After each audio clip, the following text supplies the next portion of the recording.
What an awesome start this book is off to. Fallen Angels.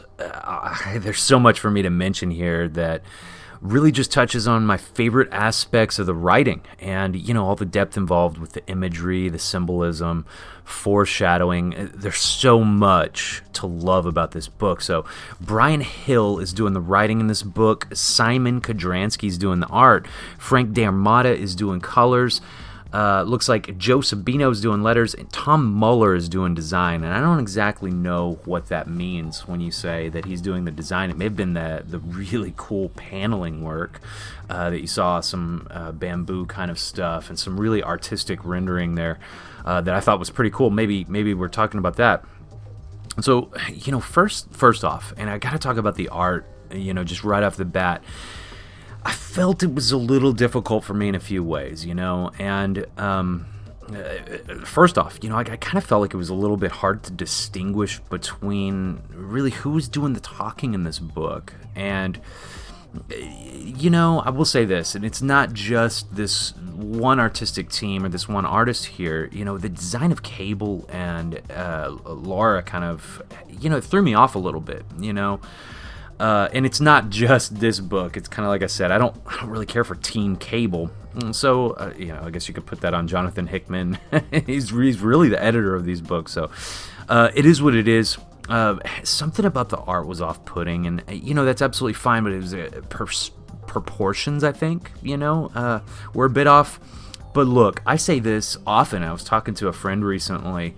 I don't feel it took away from the book in any kind of serious way, and I was saying that even if an art in a book doesn't resonate 100% with me, and if the writing just kind of blows me away like this writing in this book does, then I'm happy to continue reading, and not just happy to continue reading, but reading with enthusiasm. That's where we're at. So again, it maybe not have been exactly the art I wanted, but this is everything that I want in a comic book, specifically a number one. So, my biggest critique with a couple of the titles that I've been reading, is that they're kind of more, I want them to be more serious and kind of more somber in tone. And I'm kind of talking about these X books here, I felt like Excalibur and Marauders, there were a lot of jokes in there, a lot of humor that didn't resonate with me. And, this book, it was somber, and it did have very serious themes. And it's more of a personal taste than anything, honestly. But this book really delivered in a major way on my X-Men preferences. So that's a big deal for me personally. So I just have to say my highest recommendation goes to this book. So the themes are really what caught my interest just from the very start.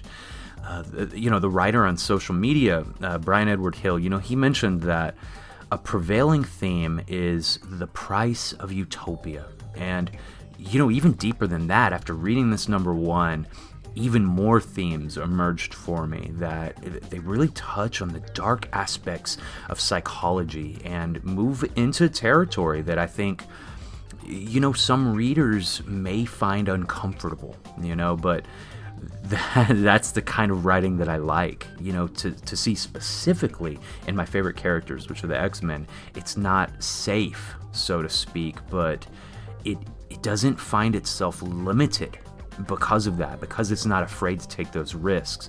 That's what this book does. And so the intro page succinctly tells us very briefly what we can expect. In fact, Peace in Our Time is the headline title, and it really summarizes the first deeper theme that's explored here.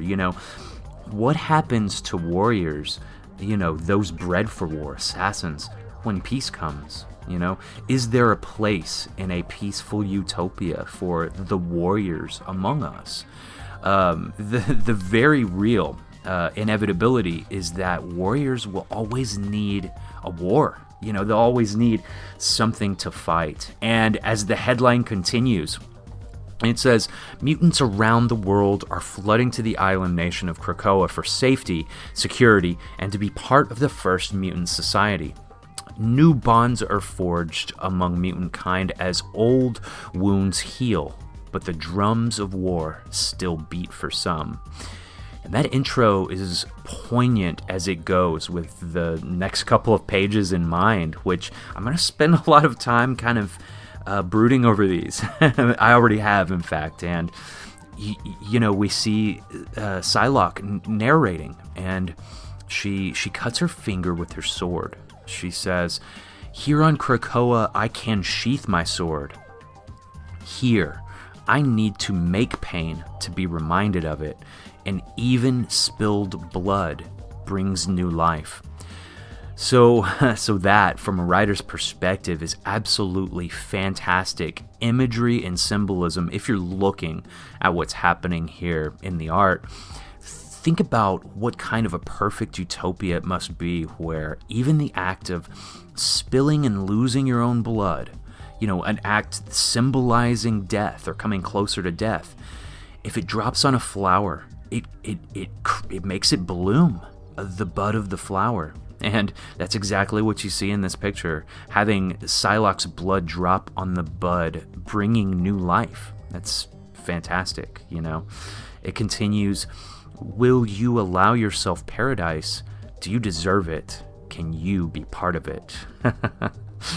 So it's not just that, but the foreshadowing here is great. I mean, this is the kind of stuff that you expect in literary novels, and hey, the butterfly, of course, it can symbolize new beginnings, and this idea even tattooed on her, the butterfly on her skin, of Psylocke. And in the case of Krakoa, it could symbolize a few things. My first assumption is a representation of her inability as a warrior to find that peace that we've talked about, that's settled upon Krakoa. And even on another hand, that new beginning has even been stifled now by the outside world. That attack from outside on the island, it was X-Force number 1 last week, A new beginning would be difficult to find for an assassin who has always sought out conflict, and so the story begins here.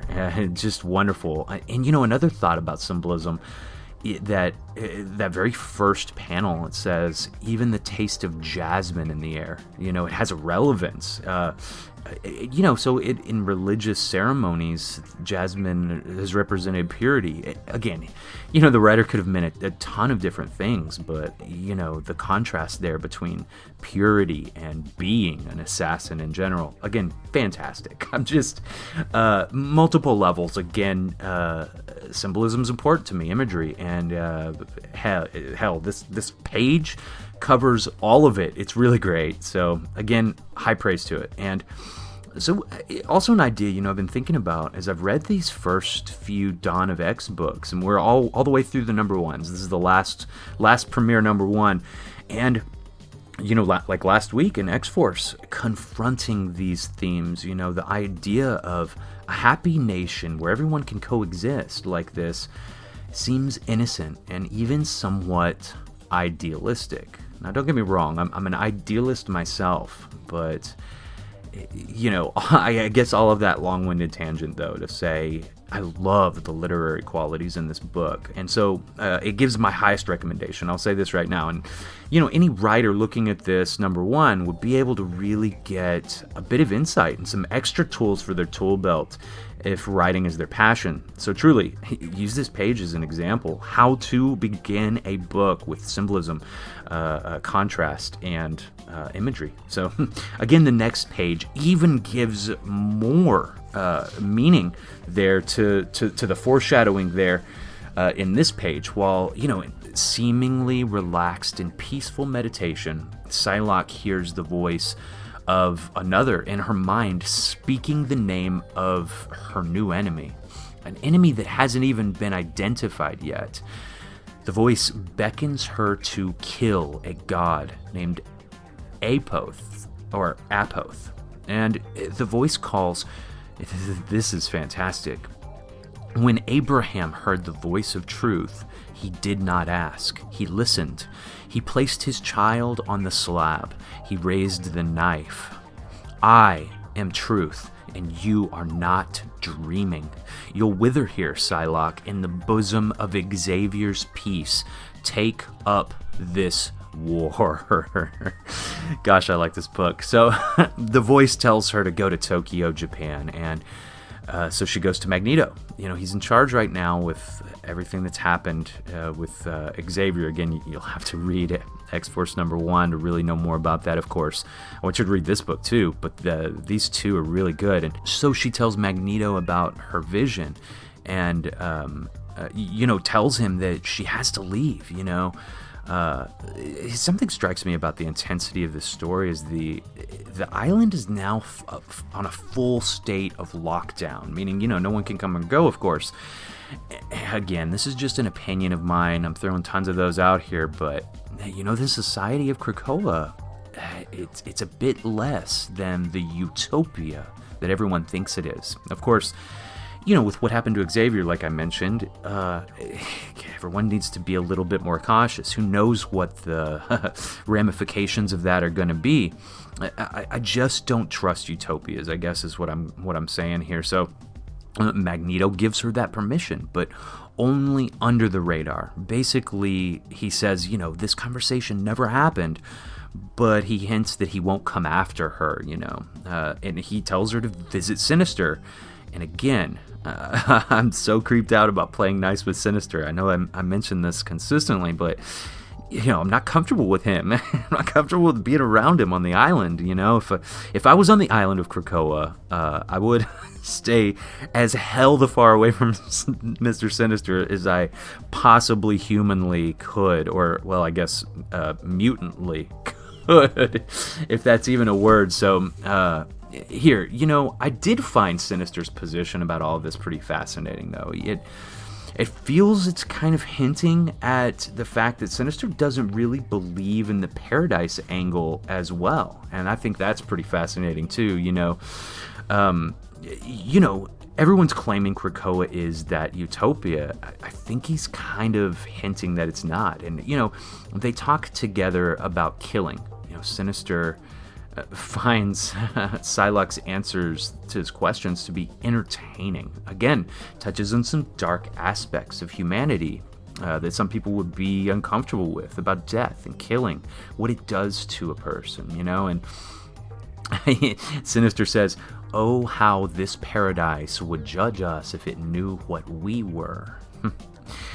Which, in my opinion, I think Krakoa very well knows what they are. And I actually feel like the Living Island is using them. Again, I know it's a opinion here, but I think that the Living Island itself has a little bit of bad intentions, so to speak. Again, it's just a feeling I have. There hasn't been really a lot of foreshadowing to that other than Apocalypse really getting along with the island very well.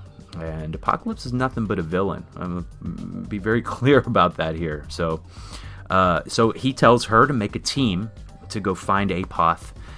And Psylocke says, "No one here trusts me." And then Sinister says, "I'm sure someone else here needs something to destroy. Find them. My work calls. Thank you for not being boring." Thought that was great. We get this very well-written flashback on the next page, and, it's explaining the kind of symbolic significance of Psylocke's past and the butterfly. It shows her old master, and I guess this was in the hand that trained her, calling her a caterpillar. He says, "You're soft and ugly and useless, but you will become a butterfly." And within the dialogue, it really explains why Psylocke doesn't want to be called by her old name, Quanon, her real name. She sees it as a slave name, He says, her old master, "Quanon, I will make you beautiful." Wow. Again, incredible symbolism there and imagery. If I'd been brought up and trained by the hand, I would have issues with wanting to seek out violence and do a lot of fighting myself, I suppose. And, again, I focus more on writing, and I just talk about why it's great. And look, all of this is opinion, and any kind of critique really is, but I tend to gravitate toward books with a more literary feel to them, and this really fits the bill. Again, if you're looking for something with some deeper quality to it, as far as literary comic books go, this is for you. This book pushes forward, and we find out way more about what the focus is going to be. Psylocke forms her team. She recruits Laura and Cable first, and hey, I can't help it. I have to say this again. I think Teenage Cable is weird. I don't really feel the character design, but it's kind of like I said, Jonathan Hickman's kind of leading up. Again, Hickman's my favorite writer in comics right now. I can't agree with everyone's decisions all the time. You know what I mean? It's strange that he's being portrayed the way he is. That's fine. All the Dawn of X books are doing the Teenage Cable thing.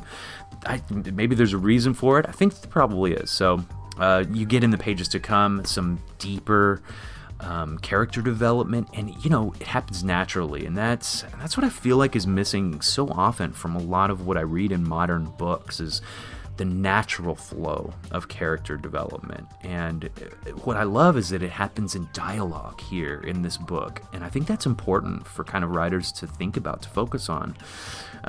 So in Tokyo, they discover that Apoth is the creator or proprietor or even distributor of this new drug called Overclock, and it's a neurostimulator that's actually technology. So it doesn't use chemicals. It affects your brain waves just like a drug would by creating this kind of drug-induced state. And here's the thing, it can lead to death and an overdose. So not only is it dangerous, but it's affecting a lot of people, and one of the visions in the very intro of this book that I kind of left out was Psylocke having a vision of herself using this drug on a train, and that voice talking to her, telling her to go to the train, and that's where it happens. This book continues. We find out a lot of secrets that go onward about the butterfly tattoo, about the hidden meaning in Psylocke's life, and why that is so important. And again, I don't want to spoil that for you. The entire last half of this book, I have left for you to read yourself. Please dive into it. Again, if you love the literary quality in comic books, this is for you. It really is, and it gets my highest recommend. I say, out of all of the Dawn of X books so far, Fallen Angels and XMen are my two very favorites. X-Force has really been good too. That was last week. I didn't have time to do a review on it. My business is doing very well, which is, again, it's a blessing, but it keeps me from doing a ton of videos. I will get to do as many as I possibly can. This number one, it caught my attention in a deep way because it's serious. The themes mean something to me. I connect with it, and that's the case for all three of these books for the most part, X-Men, X-Force, and this one. And, like always, I'd love to hear your thoughts on it. Which of these Dawn of X books have you really connected with the most? Are you reading them? Do you want to read them? Do you want to tell me how I'm wrong? Any of those things are absolutely fine. Give me a comment, like or dislike this video. As long as you give me either a thumbs up or a thumb down, I'm getting caught in the algorithm, so to speak. So again, thanks for watching. And look, I don't, kind of like you can tell, I don't do comic book summaries or breakdowns. I prefer to talk about the writing, a focus on critique of the writing specifically. And the longer the video, it really does mean that I connected with the writing in a deep way. And I guess this is coming up on 20 minutes here. So sorry to keep so much of your time.